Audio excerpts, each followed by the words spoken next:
ti, Señor. Tu palabra es eterna y en ella esperaré. Dichoso el que con vida intachable camina en la ley del Señor. Dichoso el que guardando su precepto lo busca de todo corazón. Tu palabra me da vida, confío en ti, Señor.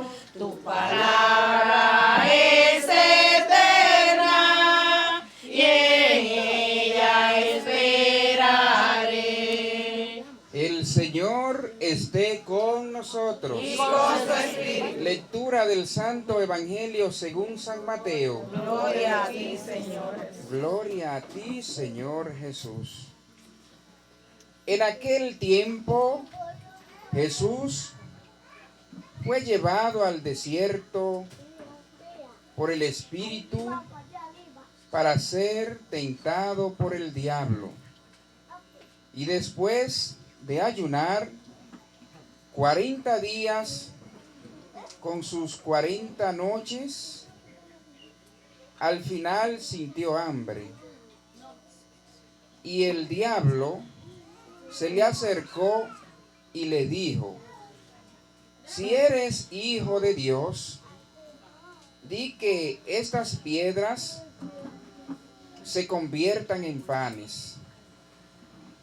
Pero él le contestó diciendo: está escrito, no solo de pan vive el hombre, sino de toda palabra que sale de la boca de Dios. Entonces el diablo lo llevó a la ciudad santa, lo pone en el alero del templo y le dice: si eres hijo de Dios, tírate abajo, porque está escrito, encargará a los ángeles que cuiden de ti y te sostendrán en sus manos para que tu pie no tropiece con las piedras. Jesús le dijo: también está escrito, no tentarás al Señor tu Dios.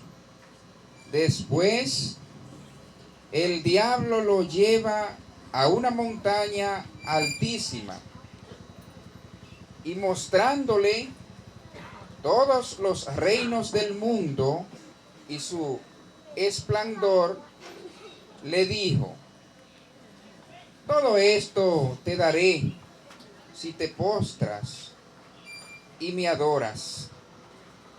Entonces le dijo Jesús: vete, Satanás, porque está escrito, al Señor tu Dios adorarás y a Él solo darás culto. Entonces lo dejó el diablo y se acercaron los ángeles y lo servían. Palabra del Señor. Gloria a ti, Señor Jesús. Bien, queridos hermanos, nos acomodamos.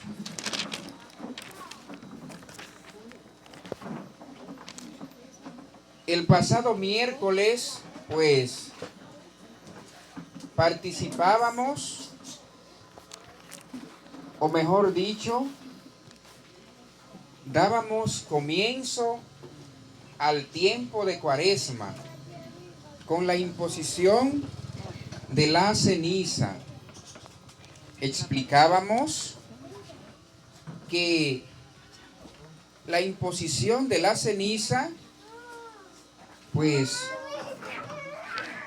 era un símbolo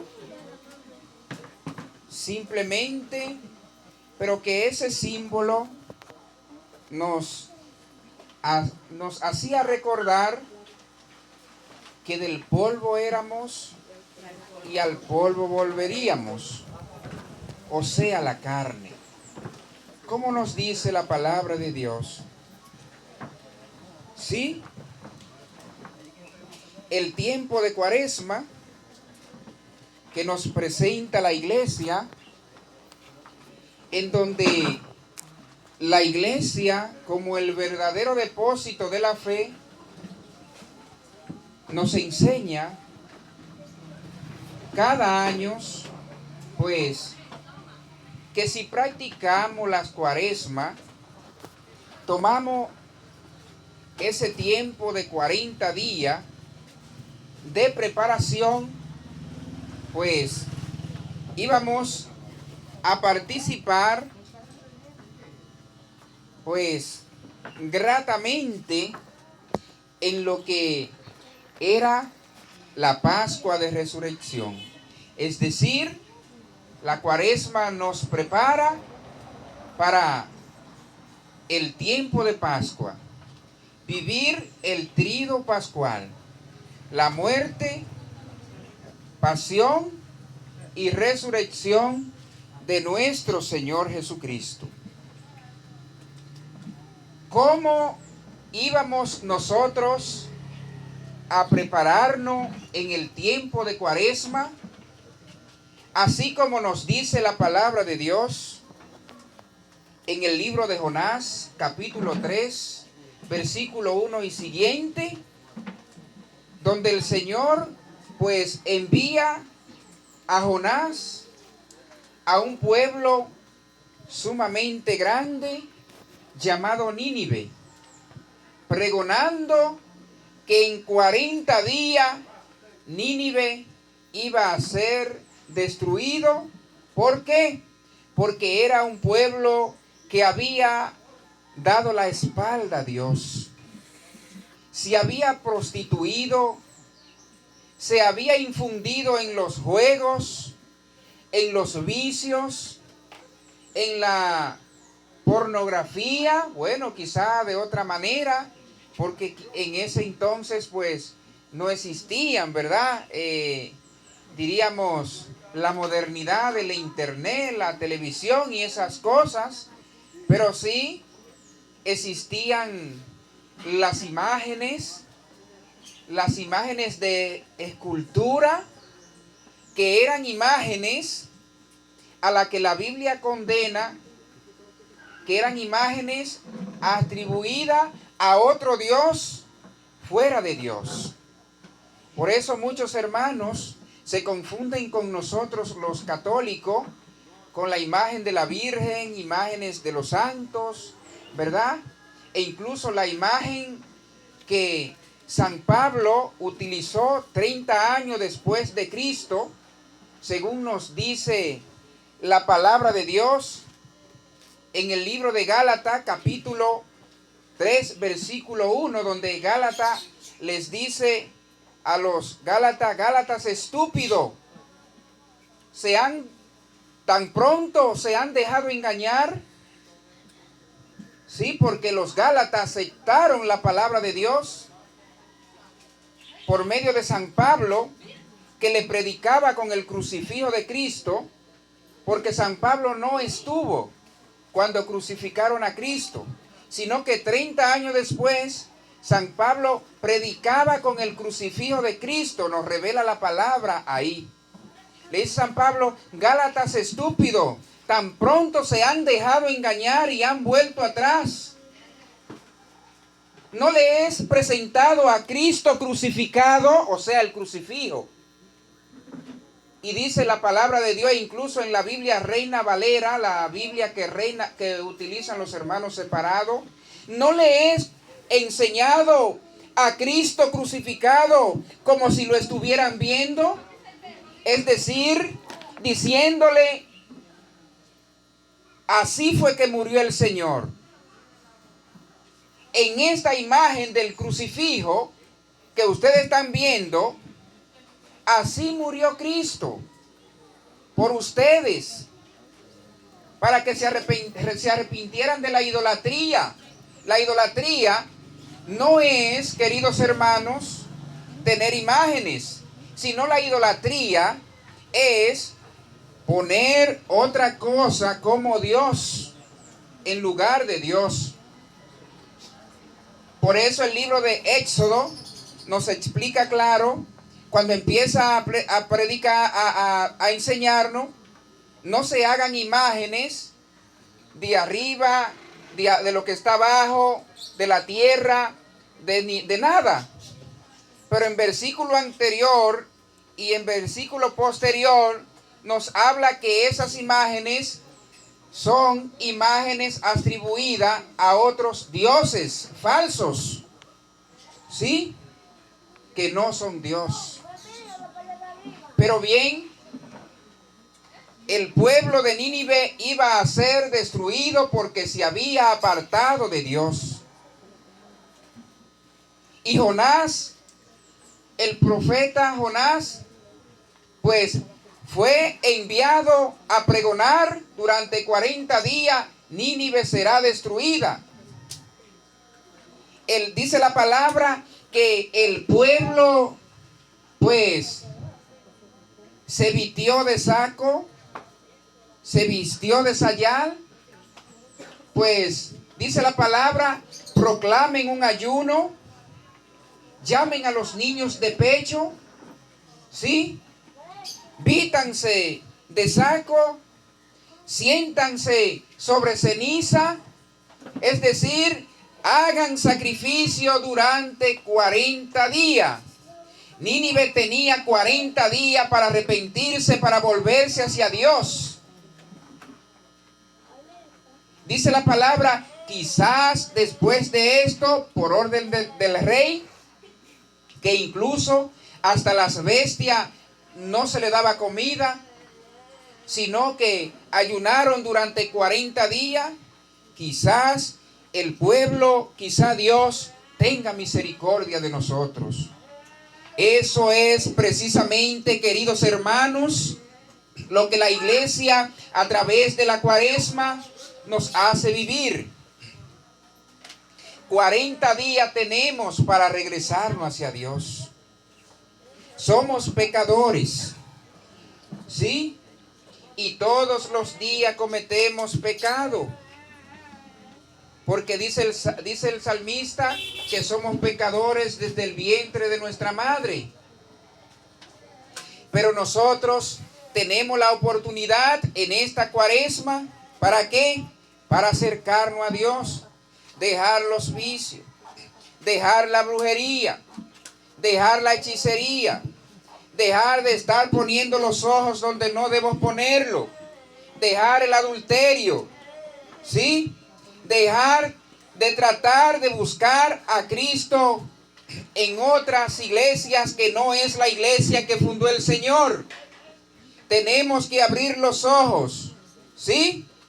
Recuerden que nos dice la palabra de Dios que la iglesia es columna y base de la verdad.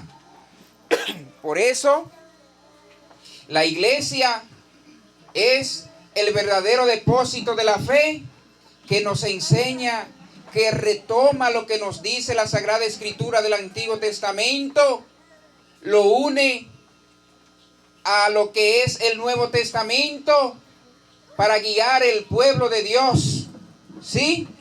A través de la iglesia del pastor que fue puesto alrededor de Jerusalén, como nos dice la palabra de Dios, Isaías capítulo 22, versículo del 20 al 21, llamaré a mi siervo Eliaquí, será como un padre para lo de alrededor de Jerusalén. Cuando él cierre, nadie podrá abrir. Cuando él abra, nadie podrá cerrar. Se refiere al Papa, que es el pastor que guía la iglesia. Pero recuerden, la iglesia es de Dios. Amén. Amén. Pues, haciendo referencia, queridos hermanos, nosotros, la iglesia nos propone el ayuno, la caridad y la limosna.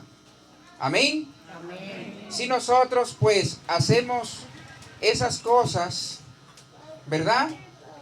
Con enmienda de no volver a cometer el pecado, nosotros acudiendo al sacramento de la reconciliación, que es la confesión, nosotros podemos entonces decir, cuando llegue el día que vamos a conmemorar la resurrección de Jesucristo, hemos resucitado con Cristo.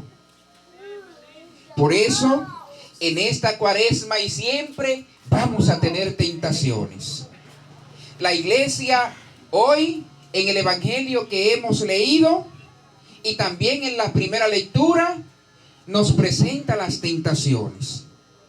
Las tentaciones, en la primera lectura del libro del Génesis, vemos que aquel hombre que el Señor plantó en el Edén, ese hombre no pudo vencer las tentaciones, que fue Adán. Desobedeció a Dios y por eso murió. Amén. Amén. Sin embargo, el nuevo Adán, que fue Cristo, recuerden que la iglesia pues da a conocer que Jesucristo es verdadero Dios y verdadero hombre. Jesucristo como hombre venció las tentaciones. Amén. Amén. Dice la palabra hoy que Jesús fue conducido al desierto para ser tentado. Y que allá el diablo se le aparece. Ya después de 40 días Jesús sintió hambre. Lo que nos sucede a nosotros, queridos hermanos. ¿Sí? Que a veces sentimos hambre. ¿Hambre de qué? De fornicar. Sentimos hambre de qué? De ser, pues quizás, de tomar lo que no nos corresponde. ¿Hambre de qué? Hambre de la envidia. Sentimos hambre de qué? De insultar y humillar al vecino, a nuestros hermanos, a los que nos quedan al lado. ¿Y cuántas cosas por ahí sentimos esa necesidad? El diablo le dice, jeje, cómete de ese pan. Si tú eres hijo de Dios, pues haz que estas piedras se conviertan en pan. ¿Sí? Y cómetela. Jesús les dijo, no solo de pan vivirá el hombre, sino de la palabra de Dios. Por eso la palabra hoy te está instruyendo para que tú no te dejes engañar. Amén. Amén. No solo de pan vivirá el hombre. No podemos tentar a Dios. ¿Sí? A veces decimos, pues nada, yo voy a esperar que estar un poquito más viejito para casarme por la iglesia porque todavía yo no me siento, ¿verdad? La mujer para yo casarme no ha nacido. O el hombre para yo casarme no ha nacido. O si no, yo me voy, en el caso de los que comulgan, me voy a apartar de la comunión un tiempecito porque como quiera Dios me va a perdonar cuando yo me confiese. Así no funciona. Así no funcionan, queridos hermanos. Tengan cuidado. Eso se llama tentar a Dios. ¿Sí? La otra tentación que nos presenta, pues, el diablo es que el Señor se mete a la iglesia. Se mete al templo. Porque la iglesia, queridos hermanos, es el conjunto de nosotros. O sea, todos unidos. No una persona, pero a donde nosotros nos congregamos, ahí está el diablo. Dice la palabra que el diablo lo subió al techo del templo. Y de allá les dice, si eres hijo de Dios, tírate de aquí, porque los ángeles vendrán y te van a sostener. Y Jesús les dice, escrito está, no tentará al Señor tu Dios. O sea, usted no puede decir, yo voy a jugar quiniela y me voy a sacar, ¿sí? porque yo creo en Dios. O yo me voy a tirar por aquí porque yo creo en Dios. Amén. Tenemos que tener cuidado. Y para terminar, querido hermano, la última tentación es que el diablo es muy astuto. La creación, los reinos del mundo, todo lo que hoy vemos, las grandes edificaciones, todas las cosas que según la ciencia, pues, según la misma palabra, dice que en los últimos días la ciencia se iba a incrementar, los reinos, las cosas bellas, toda la hermosura, el diablo se la presentó a Jesús y le dijo: mira, muchacho, mira, si tú me adoras, yo te voy a dar todo esto, o sea, toda la riqueza. Qué diablo tan sucio, ofreciéndole lo mismo que es del Señor. Ustedes ven, ofreciéndole la riqueza, ¿sí? Lo mismo que era de él, ¿sí? Y él le dijo, Jesús, escrito está, solamente a Jesús, solamente a Dios adorará. Y dice la palabra que el diablo se fue y lo dejó. En otro evangelio dice que se fue hasta otro momento. O sea que él no va a dejar de tentarnos. Por eso la palabra de Dios nos dice en Lucas capítulo 22 versículo 40 que debemos orar para no caer en la tentación. Queridos hermanos, es interesante que nosotros pues le pidamos a Dios que nos libre de las 3 tentaciones que la iglesia nos señala, ¿sí? La tentación del tener, la tentación de el poder, ¿sí? Pues muchas veces queremos nosotros tener, ¿sí?, el poder, y la tentación del placer, ¿sí?, de sentirnos satisfechos nosotros. Amén. La satisfacción no debe ser para nosotros, sino para Dios. Pidamos al Señor que nos bendiga, que esta familia y que todos los que les acompañamos podamos entender cada vez más a qué nos está llamando el Señor, y que podamos vivir desde este momento el misterio cuaresmal que la iglesia, que es el cuerpo de Cristo, nos presenta. Que así sea. Creo en un solo Dios, Creo en un solo Dios, Padre